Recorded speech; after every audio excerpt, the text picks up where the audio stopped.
So what I have discovered in the sewing process is that it can be very intimidating, and especially when you're doing something new and more complicated than what you've done before, it can feel overwhelming and you can just think it's too hard and you'll never be able to do it. So what I like to do is break it down and do just a little at a time, kind of step by step.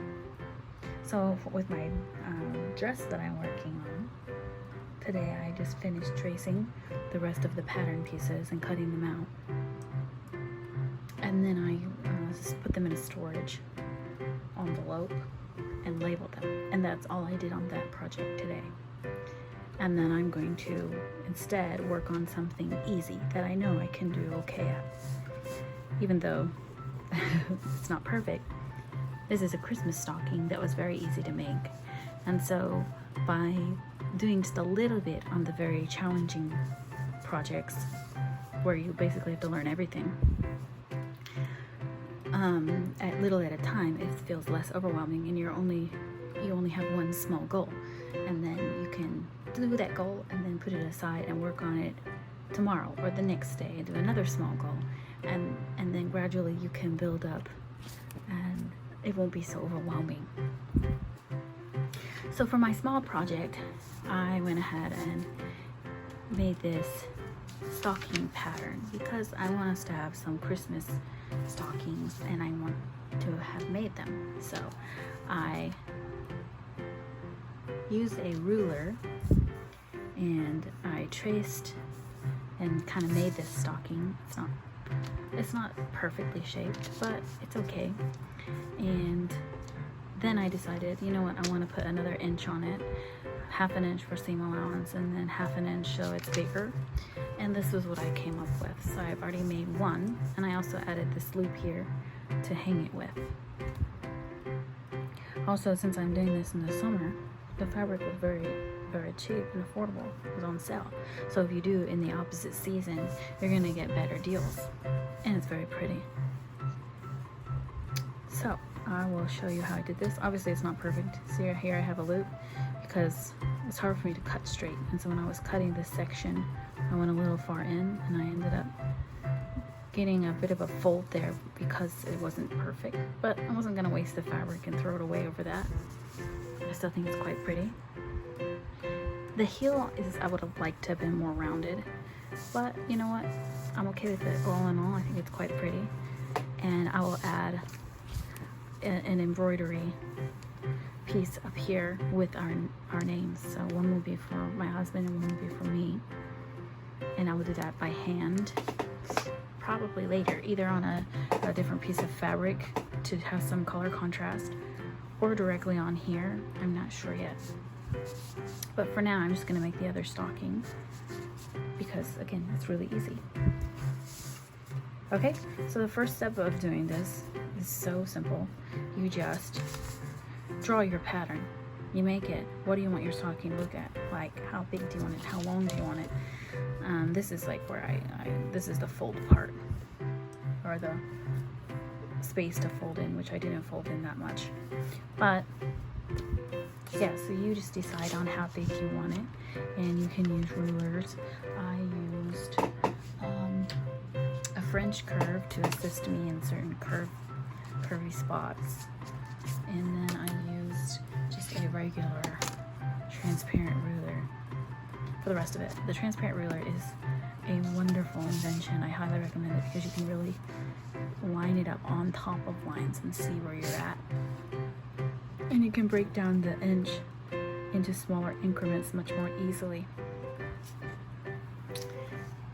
So yeah, I would recommend these two tools definitely, but you don't have to use them. So after you've got your pattern and you decide how big you want, you cut it out, and then you place it onto whatever fabric you're going to use. And although probably some people would not recommend doubling up the fabric, that's exactly what I did. So I put my fabric out into 2 layers, and I'll show you that. Okay, so here's my fabric. It's laid out. My pattern's on top. I'm going to use some sort of weights to keep it flat and keep it from moving, so I can trace around it with tailor's chalk. And here I have it layered. I have it 2 layers, so that way I can get both layers cut at the same time and drawn at the same time. If you want it to be more precise, maybe don't do it this way, because it probably won't be totally perfect, but I think it's faster and I'm okay with it. What I did want to check for is the grain line. I want the grain line going up and down so it doesn't fray so much, and also just looks better. And I want to look as closely like this one as possible, although it won't be exactly because, again, it's not perfect. Although I didn't pre-wash this fabric, which usually they recommend pre-washing and ironing. I didn't iron this fabric. I'm doing kind of the lazy method. But again, it's up to your taste. If you want it to be absolutely perfect, then you should pre-wash. You should, if you're gonna dry it, you should definitely dry it before. We don't have a dryer here in Korea, so I'm not gonna dry it. And then, so I didn't pre-wash it and I didn't iron it. I'm just kind of winging it in just my own way. So, you know, if you're wanting to go exactly by the book, maybe this isn't the best method, but this is what I did. So yeah, so next I just take the chalk and the tailor's chalk and draw around it. You can also use a pen. Actually, I think the last one I did, I used this pen, and I don't know exactly if it's permanent or not.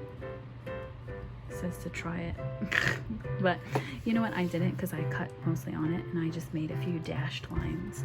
I didn't completely draw everything, but it's up to you. You can use tailor's chalk.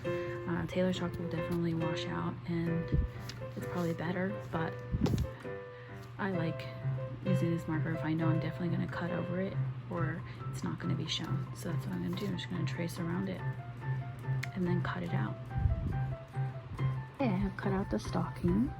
It has 2 layers. And then I, of course, used my fabric scissors. You don't use the same scissors you use for everything else. As your fabric, you should have separate scissors so you're going to get a nice clean cut. Okay, it's very simple. From here, you just put the right sides together. So, like this. So here's our wrong side, down, and your right side you flip over together, which it's hard to do one-handed. Don't really have the technology for making videos. But yeah, you just put this together. So you line them up nicely, and then you're gonna pin them so they don't move when you sew. So I have my pins here, and I'm gonna pin them all the way around like this, all the way around to the top. And then I'll show you that part. Okay, to sew, I am using a Singer Heavy Duty 4432, which I think is a great machine, especially because it has a one-step buttonhole. Although I'm not proficient at it yet, it's still a fairly easy machine to learn. And of course, the first time I used a sewing machine, it was extremely difficult threading the needle, learning how to put the bobbin in properly so that it could catch on the needle. But after you do it the first time, actually sewing is the easy part. Most of the time, except for like armholes. But the hardest part, or the most tedious part, is the prep work. But anyway, I'm going to show you a great trick I learned, is that you can take this part off of your machine. And then when you do anything circular on the machine, like an armhole or sewing the top of this stocking later to hem the seam, you can fit it right on, so it makes it so easy. I'll show you that in a bit. But for this part right now, we're just going to be doing the seam all the way around the outside of the stocking. So I already have everything pinned, so I can easily remove the pin and keep my place.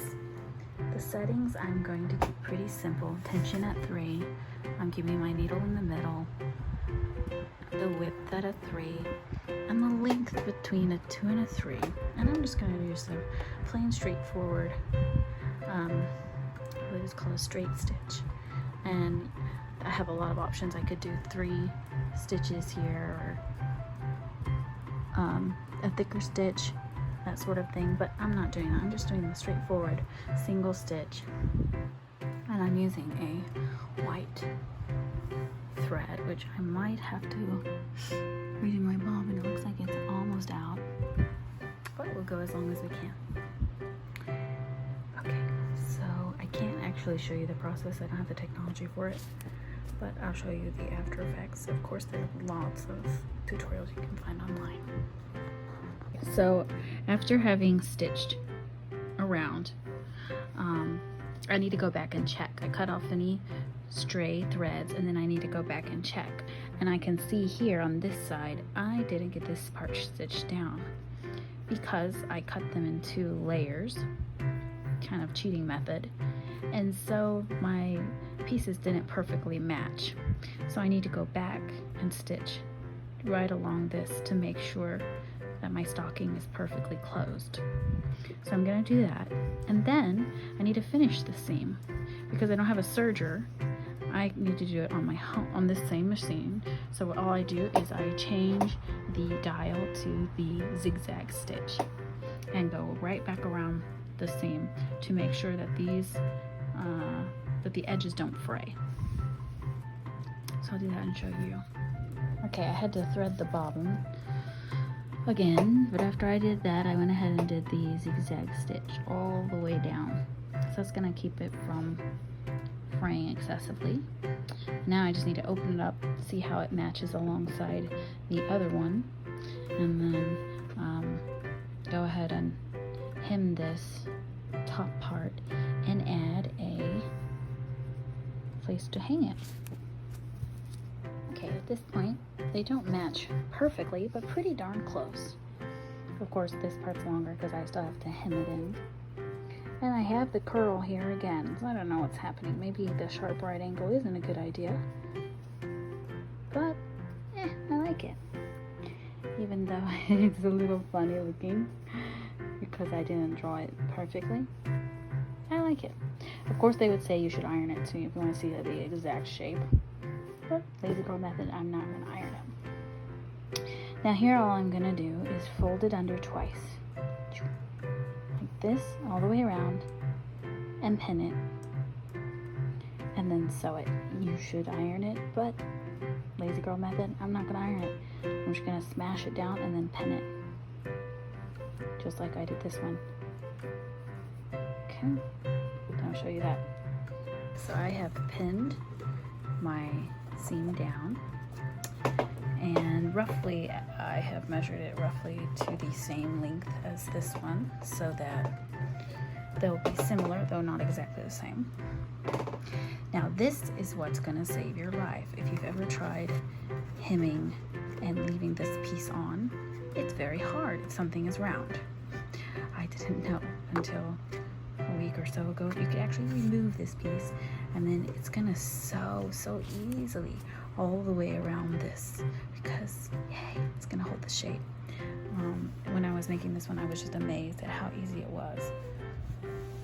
So yay, definitely remove that piece if you're doing anything round shaped. Okay, so I'm just gonna sew around this with a straight stitch, going forwards and backwards a little bit to start and end, and using the foot to measure actually. And yeah, I'll show you when that's done. Okay, so there it is. Okay, I have it nice and hemmed. Now I need to only add this piece. It's so easy. I just took the scrap, some of the scrap fabric, and I cut, again, double-sided, 2 little rectangles. I didn't even measure, they're not even perfect. Maybe I'll trim them up a little more. What I'm going to do is just going to sew wrong sides together, right sides together. going to sew around 3 sides.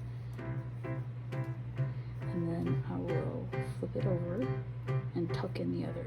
So just start with sewing all the way around 3 sides. After sewing around 3 sides, you're just going to flip it the other way, or the right side out, which is hard to do with one hand. So you go the other way like this, make a little pocket. Cute. Which would be an awesome idea if you want to make like a Barbie purse or a doll purse for your child. You could definitely do the same kind of method. Or a little bear purse if you're giving them a bear. Anyway, so you poke these corners out, which I will do better in a minute. Poke these corners out and then just double. No, you don't even need to double. Just fold over once on both sides and then put it together. So I'll show you here in just a second. I folded both sides in just like this, and then you're just going to sew that together. Of course, if you iron it, it's going to be more crisp and easier. But again, lazy girl method. So I'm going to sew that together. Sewing this part was actually a little tricky. My foot didn't want to move. So that's where I would say it's probably good to invest in a walking foot for some of your thicker fabrics. But I just kind of push it through a little bit when it gets stuck.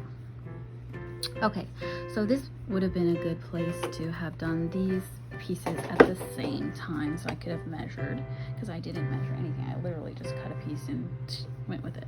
So what happens as a result is this is quite a bit wider than this, which I can redo it, but you know what? Again, lazy girl method. I don't care, it's homemade and I like it anyway. So basically you're gonna take it, fold it in half like this. I'm gonna keep my stitches going the same way, so it's gonna point that way. And you put it right inside here. And you just sew here and then here. Yeah, or actually no, you can just do it together like this. I did it all together. So I'm just gonna sew over top all of these folds. And what I did on this one was I tried, it's hard to see, I tried to go on top of this stitch, but obviously I was a little bit high. Nevertheless, a little messy here with the threading, but not too bad, because again, it got kind of stuck. Which I guess you could do it by hand, but I know if I do it by hand, it will still look maybe even more messy, because I never sew the same stitch length.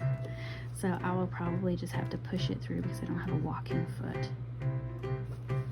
So I'll do that over here. And then I'll show you. Okay, so I'm gonna make a label for the stockings now.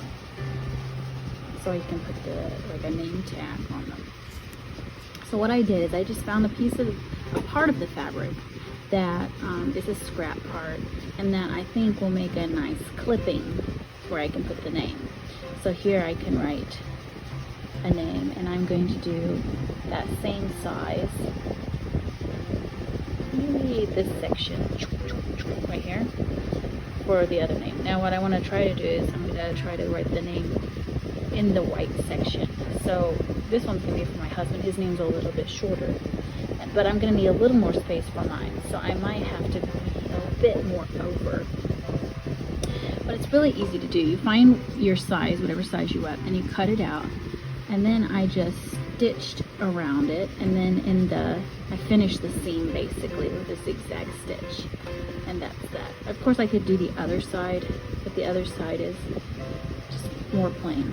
So what I did was just like this, and I'm going to embroider the name here by hand, and then I will sew it directly onto the stocking when I'm finished. So it's very simple to do.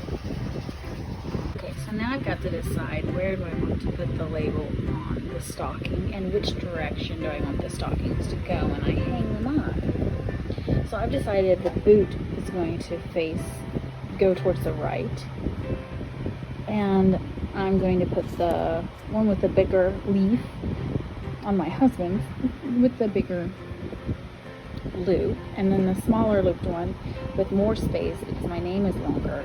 Oop, just broke myself. I'm going to put on this side. But you can position them really anywhere you want. You can put them on the left, you can put them in the middle. It doesn't really matter. It's up to you. And then I'm just going to sew. I'm going to try to sew over this straight stitch that I already have sewn. So hopefully it's just going to look like a thicker straight stitch line.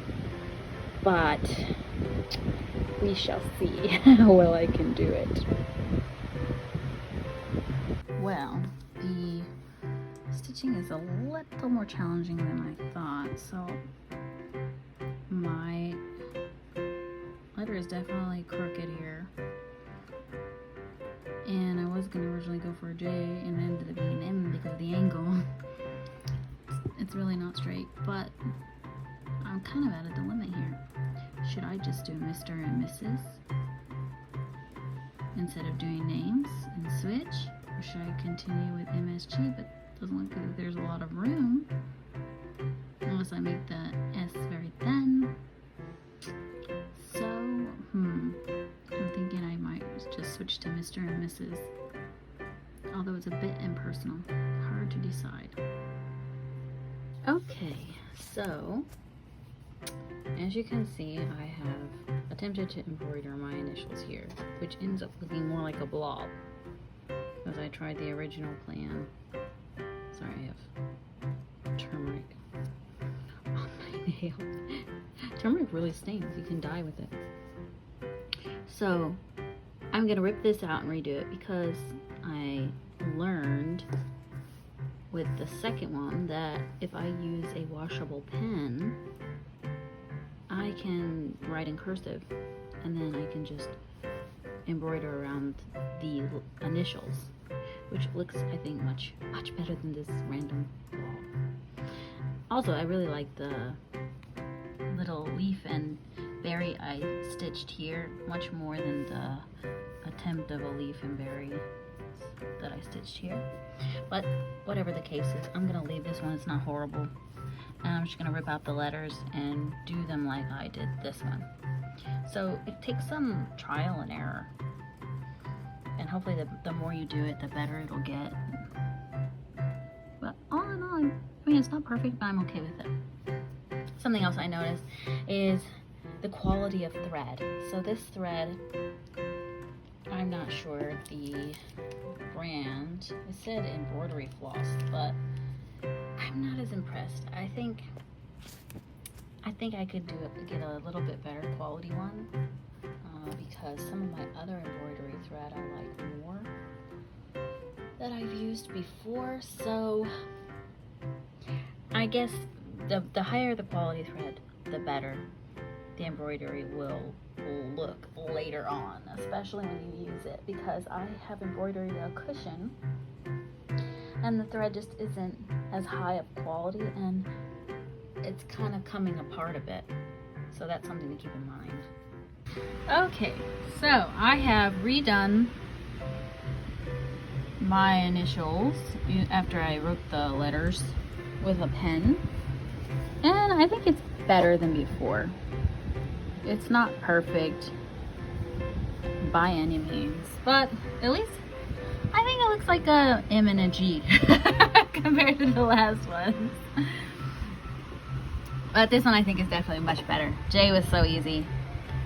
And I mean, it's not perfect, but still, this looks really good. This looks pretty professional, I have to say, this part. But yeah, so now I think I'm gonna be done with these.